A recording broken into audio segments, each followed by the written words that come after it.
Well, and I had this question for later in the conversation, but I'm going to bring it up now because I think it's more natural at this point in time. I wanted to ask you, because I know you love lyrics. So what's a song lyric that sticks out in your mind? And just to give you some time to think of one, because I'm putting you on the spot here, I'll give you an example. For me, a song lyric that lives in my mind, it's from a song by Macklemore and Ed Sheeran, the song Growing Up. And it goes, don't try to change the world. Find something that you love. Do it every day. Do that for the rest of your life, and eventually the world will change. And that song, I can remember the first time I heard it in Manasquan on the beach. I could tell you what the sky looks like. I could tell you who my friends who were there. I could tell you what the water tasted like in my cup as I was drinking it. But for me, that was a message at a young age of do something that you're passionate about. So for you, what's a lyric in a song that has stood out for you and has been something meaningful in your life? Oh God. I mean, I could go serious or I could go funny. Which one do you want? Why not? We have time for both, so why not? Okay. The serious one.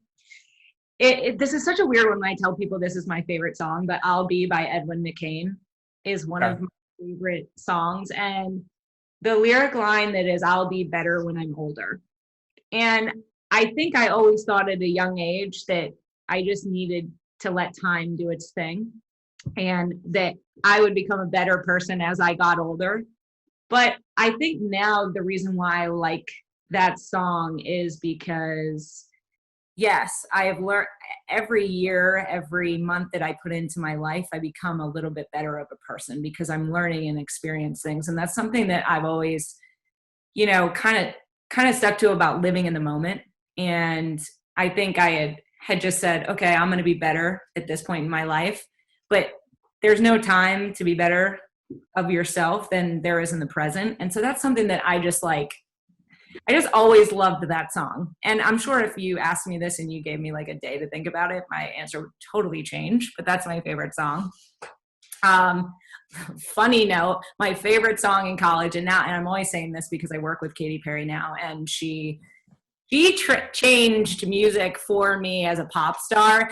And when the song I Kissed a Girl and I liked it. So I am gay. And this was something that was a big transformative, like coming out and being comfortable with talking about. This is actually the first podcast I've ever talked about this. Wow. I appreciate you. I appreciate your vulnerability in sharing that. That's incredible. I appreciate that. Yeah. Well, I mean, it's who I am. It's part of my life. And there were things that I struggled with growing up, and I am not ashamed of it. And when that song came out, it was the first of its kind where it was like, whoa, someone is talking about what I experience and I feel in a song. Right. And that is something that like totally changed me in music. It was like seeing something that I was living as like a secret as more of a mainstream thing. Well, what I love about both your answers, the first is I've read a couple of books over the last month. One is The Power of Now by Eckhart Tolle. The other is Be Here Now by Ram Dass. And then a lot of these different books I'm reading are all talking about the power of the present moment and that everything else is an illusion to be here fully now. So I love the first answer of, thinking the illusion of thinking you'll be better when you're older it's a blessing, but it's also a curse because it's always here and now, right? But then the second answer, I want to follow up with, what was it like to not just hear that song in college, listen to that song, but now 10 years down the road, 10 years into a working relationship, what's it been like to have met and now grown and developed a relationship with Katy Perry so that, you guys are colleagues and you work together? Well, it's really funny because I worked with her when I was at ESPN. We had done, I met her for the first time, I think in 2011, where Firework was supposed to be the song for the Women's 2011 World Cup in Germany. And then when I worked at Comcast, when I was back in Philly, we sponsored at Xfinity the Witness Tour.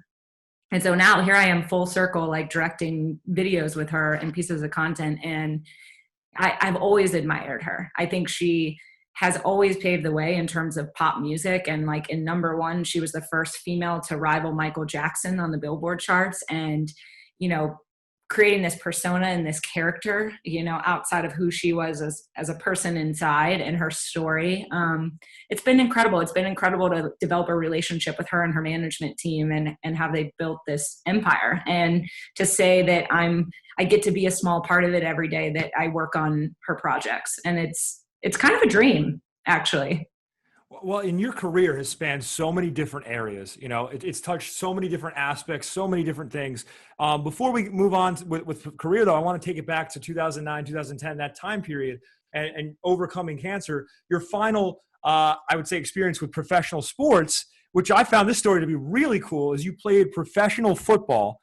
And I don't know, had you ever played football before? You try out, you become a starting quarterback for a pro football team. And I heard on a podcast you talk about you went to your doctor and you had all these bruises on your body. And this is you a couple months after recovering from your thyroid cancer treatment. And he's telling you shouldn't do this. And you said, I don't want to let my cancer change my life and affect me. So that's crazy. Who even tries to do something, playing a contact sport? What was your inspiration that closely removed from everything that went on with thyroid cancer? It did not start out like that. There was no ambition to play football. I had come back and when there wasn't a lot to do in Bristol, Connecticut, let's be honest, back then. And right. I loved sports. And that was one thing that was really awesome, was that there were a lot of sports in Connecticut because it was the home of ESPN. And I had a friend going to these WFA, it was the Women's Football Alliance. I think there were 51 teams in the US at the time. And she was going to these tryouts and I was like, oh, can I come watch? And so I had finished my second round of radiation in October of 2010. And I think these tryouts were in December of 2010. So it was very short after my surgery was, in 2009. So my surgery was in August of 2009. My second round of treatment was in October and these tryouts were in December. Right. And so I went and I was like, oh, this is kind of fun. And so I just picked up a football and I just started throwing. When I was a kid, I played with all the boys. I was the only girl in my neighborhood. I played flag football, tackle football, in the backyards, but not with pads. I never really learned the game other than watching it. And I had an arm. And after talking to the coaches a little bit, being a point guard translated really well to being the type of leadership they were looking for in a quarterback. And they were like, why don't you come back and do this? And I was like, cool, sure. So I ended up going through a whole 2-week process of conditioning and tryouts, and I ended up getting the gig.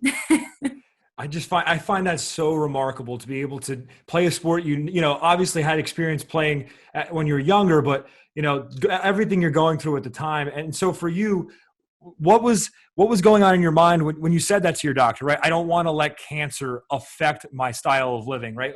How did you cultivate such an attitude at that time period? So one thing I was really lucky about working at ESPN was their involvement in the Jimmy V Foundation, which became really important to me following that. VU Week was cultivated and dedicated to cancer survivors a week in October on ESPN. And, Jimmy V's speech, I got to work on 2 projects and the ESPYs. And his speech really, really impacted me, that whole never give up attitude. And my locker in the Drexel locker room, the one that has my name on it, has that quote, never give up. And, I started to think about that in my life, is that I didn't want cancer to change what I did with it. I didn't want it to impact the decisions I made, or whether it be mental or physical. It was something that was going to be part of me and affect me in a way, but not in a way that was going to restrict or inhibit me from doing the things that I wanted to do. And yes, the first game I had, I was rocked so many times. And I really looked like I was in an abusive relationship. And so when I went to see him, he had a serious conversation with me. Right. I knew the look, and he was just like, okay, I have to ask, what is going on? And I was like, well, I joined the football team. And, when I gave him my answer that I didn't want it to affect my life, he couldn't argue with me. It was more about let's make sure you're safe and let's make sure you're getting the nutrients that you need to do this. And I'm not going to stop you. And I'm thankful that he didn't, because I don't know if I would have listened anyway. Well, I think it's that attitude that it's part of what's allowed you to have so much success in so many different dimensions. So as we look at your career, obviously starts at ESPN, end up doing work with Marvel as well, do some work with Comcast, but now you're in a position at Capitol Records. And on a podcast with Cheryl Robinson, you said a couple of years ago you had this come to Jesus moment, was the word you used to describe it, of where you realized how big music was in your life. So in your own words, can you explain kind of why you use that phraseology, talking to Cheryl, and what that really means to you, why you made that transition after such a successful career for so many years doing other things with visual arts? Well, so when I was living in LA, just transparent part of my story, I was doing long distance from LA to Philly for 2 years. And in order for my relationship to survive, I thought I needed to move back to Philly. And so if you wanted to be in the entertainment industry in Philadelphia, Comcast was really the only place big enough in comparison to where I had been with ESPN and Marvel that could even remotely keep me interested. And after like 2.5 years, I had loved LA. I never wanted to leave or to come back, but I had spent so much time on my professional career that, there was a part of me that like wanted my personal life to evolve as well. And I hit a point where I was just really unhappy in the work that I was doing. And I was really unhappy, like living. And for me, I had hit rock bottom. There's a lot of things going on in my life separately that I realized I wasn't happy. And I sat down and had an honest, like soul searching conversation with myself and did a lot of research of what made me happy in life and where I was the happiest. And when I was at ESPN and doing the music video opens to Monday Night Football and College Game Day and NBA Christmas, like that's when I was happy. When I was at Marvel, it was the music pieces of it and the symphonies of the music that made the movies. And when I was at Comcast, it was Katy Perry's Witness Tour and the music partnerships that we were making. And I knew no one in music at the time. I didn't really know even much about the label system, if you want me to be honest. And I made a decision to start networking and reaching out to people and exploring what the opportunities were in music. And this job came up randomly after I'd spent probably 3 months looking. And I just made this conscious decision that I was unhappy. These are the things that make me or were making me the happiest in my life. And this is where I want my life to go. And like everything in my life, when I'm like fixated on something, like I'm going to make it happen. And right. That was the come to Jesus moment for me when I was like, holy shit, I'm living a life I don't want to live. And I knew I needed to make that change. And what I love about that your story and that example is it's such a good example to other people. You had so much success, and I'm sure you derived a lot of fulfillment from a lot of your work experiences, but even after that, you still wanted to change. And I think we get trapped in this idea of thinking at 21 or 22, this is the career path I want to go. And I know at 24, I'm looking back and I'm questioning, okay, do I want to go in different directions with things? And I think it's good for people to hear that at every moment in your life, it's okay to ask that question. Yeah. And I talk about this now a lot with people that I mentor. And I think I have changed careers. Like there's always been some part of creativity, in every part of my career from ESPN to Marvel. I did a short stint as an EP on the visual effects side, working on film and commercials before I went to Comcast. And I look at my role here at Capitol and what I'm doing and what I'm going to be doing in the next, year or so. And I have learned so much from all of those experiences that has led me to this position, to the success of it, and has made me a better fit for the job I want long term because of all these experiences and all the different people that I've met along the way. Well, and one tool I know that you give a lot of credit to is LinkedIn. You've described yourself as a serial stalker on LinkedIn. So for young people who are just getting out of college or maybe in their final years, what advice would you give them on how to build their LinkedIn profile and how to best use that as a tool to forward their careers? So LinkedIn is how I landed my job at Capitol. It's how I landed my job at Comcast. And it's how I landed my job when I first moved to LA on the visual effects side. So I really should be on the board of LinkedIn. I should be paid for as much as I talk about it. But I especially think it's critical at a time like this, right? Okay. I have not met a single new person physically in the last 8 months because we've been confined to our homes. But on LinkedIn, I have so much more time on my hands because I'm not going anywhere. I'm not doing the normal things that I normally would. And so I spend a lot of time networking. And you would be surprised at how many people, if you see a job that you want or a career that you're interested in, hit someone up and ask if they're willing to talk. I get requests all the time of people who have seen something in my career that they want to know more about. And you can't be afraid to ask questions. The worst thing someone can say to you is no. And right. still do it. I had a call with someone from Netflix that I cold emailed Wow. earlier this week. And it's just because like I'm interested in furthering my development and the things that I want to do. And the best way to do that is to talk to people who've had those experiences. So for me, like building your profile can go a lot of different ways. I think recruiters will tell you different things. I'm honest about my experience and I'm honest about the work that I've done. And I put the work and that I want to aspire to do in my profile. So when people visit it, they know where I've come from and the things that I've done. And I'm very open about talking about where I want to go in the future. And so I would recommend LinkedIn as a tool to meet people. I mean, if you're a people person like me, like it's the best thing. I mean, I talked to people. The one podcast I did earlier this year was because of LinkedIn. A guy in London saw my story somewhere. Yes. What was that called? 360, I think that was, yes. And it was a random LinkedIn request. Cheryl Robinson was a LinkedIn request. So Yeah, it's just so funny how it works. And there's a producer, Brian Grazer. I don't know if you know the name. He's I big influence of. Are you really? You know, here's what's funny. I read his book Face to Face. Curious Mind is on my list. I okay. sent him an Instagram DM a year and a half ago because I read the book. I said, hey, I just 2 weeks ago I started working on a documentary. A friend's father told me to read this book. And he does the curiosity conversation. So to wrap it to what you're talking about, he tries to have a 15-minute conversation with somebody new every week. And he's done this for 30 years. So I just find it so funny that you talk about that. And I've tried doing that with people, starting different podcasts. But it's such a good piece of advice to tell people. Just you never know in this social media driven age, if you send it out a request, who's going to get back to you. And if the worst thing that happens is you get no response, then there's no loss there.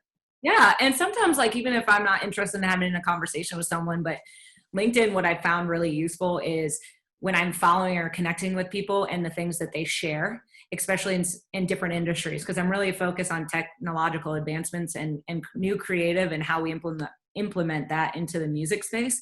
And so I will troll LinkedIn every morning for like 30, 40 minutes, just reading articles and things that other companies and people are doing. And so sometimes I connect with people just because I want to follow what they're doing and what they're posting. Well, and something you talked about is it's so relevant now in this time period to be using these sites because of everything that's happened with COVID and the last year of our lives. So I have to ask you, with 2020, obviously it's been an up and down year for everybody. For you, on a positive note, celebrating 10 years in August of being cancer-free, but then on a little more of a difficult side, both your mother and your brother being diagnosed with cancer. So for you, that juxtaposition, how would you explain that experience going through the high extremes of both those sides emotionally, and what this past year was like for you?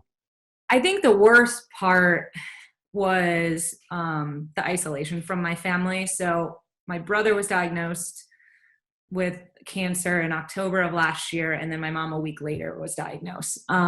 So my brother's process was a little bit shorter. My mom's was, she has stage 3 colorectal cancer. So she started her treatment at the end of December of last year. But, you know, we went into December planning schedules of who was going to be there, how we, you know, visiting, like someone was going to be with my mom between my brother and my sister and I at every point.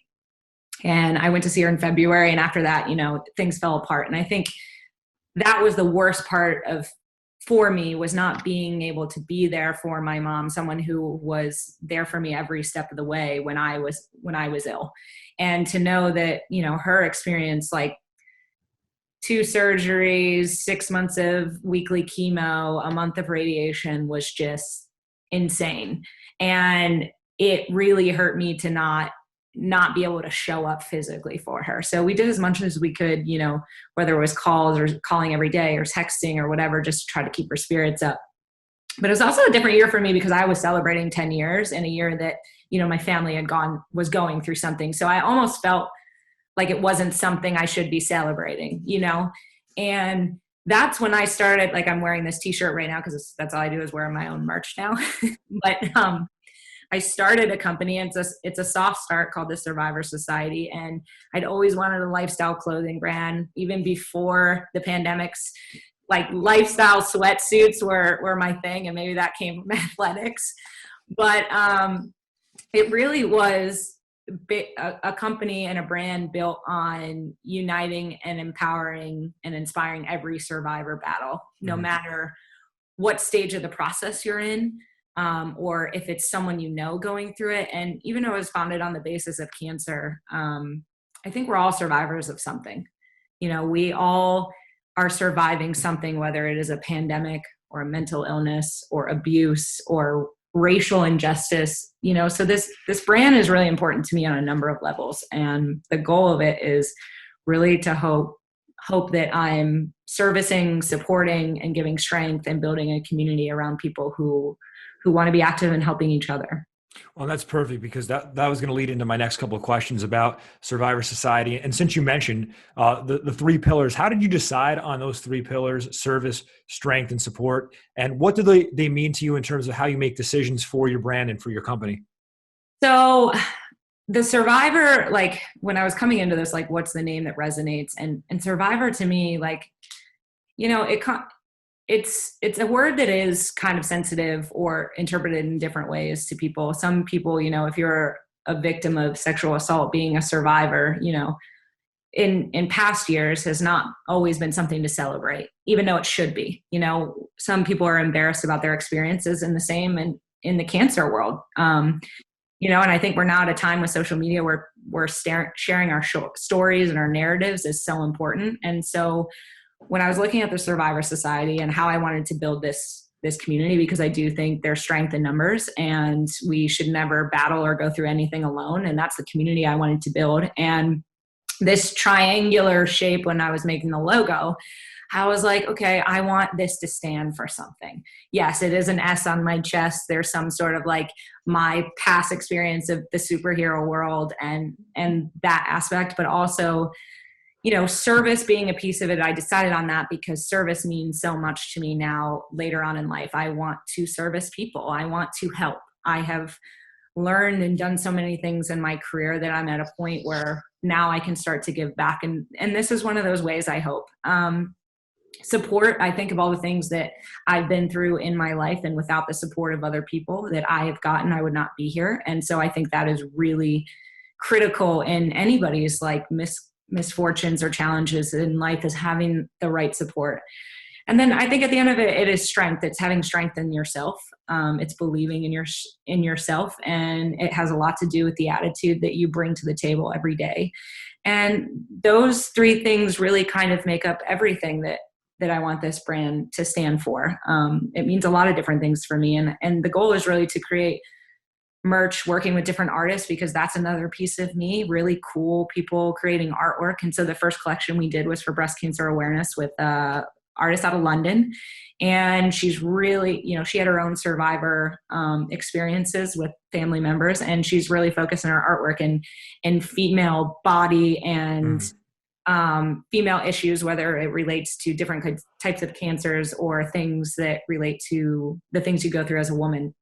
And she was just like the perfect choice. I wanted it to be cool. And I want people to like wear this and be proud of it, you know? And like I said, it's a very slow start. I have a full-time job. So this is something I'm like trying to do on the side, because I just think the stories that can be built for this and the meaning behind wearing something like this can really transcend and be powerful. Well, I think it's really powerful. It's really inspiring. And we'll obviously post a link on our end as well, so people can check you out. And at the end of the conversation, we'll let you plug that and your social media as well. But I got to ask you about your mantra. You have a mantra, which is feel everything. And I really like that, because I'm reading a lot into Eastern philosophy, and it talks a lot about this idea of the separation from the mind, that you are not your mind, right? And so I got to ask you, where did the inspiration for feel everything come from? Because that's resonated deeply with me, but where did that come from, and what inspired you to use that as a mantra? I mean, if we're being really transparent, my first adult breakup, you know, like I think I'd been through so many things in my life where I was just like, okay, we're getting through this. And I'd never been taught to deal with a broken heart. And it really, like, I was really miserable after it. And it's after everything I'd been through, cancer, whatever, like I'd never gone to therapy. And I decided after this, like, I'm just going to go talk to someone and like try this piece of my life. And I think in those conversations, what I realized is that most of my life I had spent so much time moving through things instead of working through things. And that meant I was trying to suppress and not feel the things I was going through. My parents' divorce, things that other challenges I had with my parents, being a gay teenager or being a gay woman from a young age, and cancer and all these things. Like, I never really thought about those experiences or allowed myself to feel what I feel, everything, whether it was good or bad. And I think going through these emotions and going through the feelings are really important. And I think once you allow yourself to do that, your clarity and your ability to grow as a person really start to evolve. And so that I was doing a band, I think 2 years ago, for a company called The Clay, which I really love. And they focus on stories of people. And it was the first time someone had asked me, like, what's your mantra? And I was like, oh, I don't know. Yeah. And so we sat down and I thought about it, and I was like, I really want to feel everything I go through now. And I try to do that, like, I just started meditating this past year because, I mean, I'm into all new kinds of hobbies these days. Yeah. No, I appreciate you bringing up all that stuff because, and personally, I started meditating a couple of years ago because I had a series of life events where I found that was the only thing that helped me get through it. And it's something that has helped me. But your transparency with these things, I'm sure there's people who are listening who are saying, if not checking all those boxes, I can relate to at least something about that. And our ability as people in all the roles that we lead in our lives to open up about what we've experienced and let others know that they're not alone is so important. So I really appreciate you, not just for Drexel Athletics, but in general, sharing that, because I think it's just such an important message to be open and to be vulnerable about those experiences. Yeah. And like I said, I think I've been through a lot and a lot of diverse things where I do hope that people who are listening can relate to one thing. And I think that's the importance about sharing our stories, is that to make people feel like they aren't alone, that they aren't if they are going through something, there is someone out there who has gone through the same thing. And, it was the stories that I read growing up that helped me. And that's what I hope to be for someone else. Well, we're approaching an hour now, so I do want to wrap and be respectful of your time. But I noticed some books in the background. We talked briefly before the show about your love for literature. So I got to ask you, it's a question Tim Ferriss asks a lot of people, but if you had to pick one book to gift to somebody to serve as an inspiration for their life, whether it be their personal life or their career, just one book that you've read either in the last year or at a certain point in your life, what would that book be and why? Well, my first answer would be, it would depend on who the person is and what their experience in their life, because I do love literature and I've always read. Books are a way for me to connect with people. And when I see someone going through something, a book is the first thing I usually gift. I actually just gifted 2 books this past week. And I would say for my, if I was talking about personal challenges, like my first book right now would be Glennon Doyle's Untamed. I think it is one of the most well-written books, and I read her first book when I was going through a challenging time, and now I can really relate to this, and it's very honest and real. But like I said, if it's a professional type of things, I was just talking about Ed Catmull and Bob Iger's books. Yes. Like, you're into animation and media and entertainment, like those are amazing books. But I would say for me right now, personally, the book, which I did gift this week, would be Untamed. Okay. All right. Well, it's on my list. It's already on there. I have a list that's probably 200 books long at this point. I'm sure you have that as well. Because I'm finishing The Meaning of Mariah Carey, and then I'm going to need to move on to something like send them my way. I'll send them in an email and maybe list them on YouTube. I don't know if Sean or Eric, our producers, are cool with that, but I'm all about sharing the wisdom. So I appreciate you sharing, Kira. And we do have to wrap it up, but just so people can follow you and follow your story and learn more about you, how can listeners or viewers follow you on Instagram, on social media, and how can they purchase some of your merchandise? Yeah. So my personal Instagram is the KK23. My Twitter handle is the same. The survivorsociety.com. That's the website. Survivor.society is our Instagram handle, which is listed in my bio if you just visit my Instagram page. So, shoot me a DM on Instagram. Feel free to email me. My email's in my bio on Instagram. If anyone wants to talk or just wants to share a story or need some advice, I'm happy to help. Well, Kira, this was an incredible conversation. I appreciate you making the time for us. And thank you so much for this. No, thank you. I mean, this was so fun to get to know you. Like I said, it's awesome to meet people back at Drexel, like that's like Philly's my home. So I'm so happy to do this. And I hope that somebody learned something from it. Well, I definitely learned a lot. Kira Karlstrom, thanks again for taking the time today.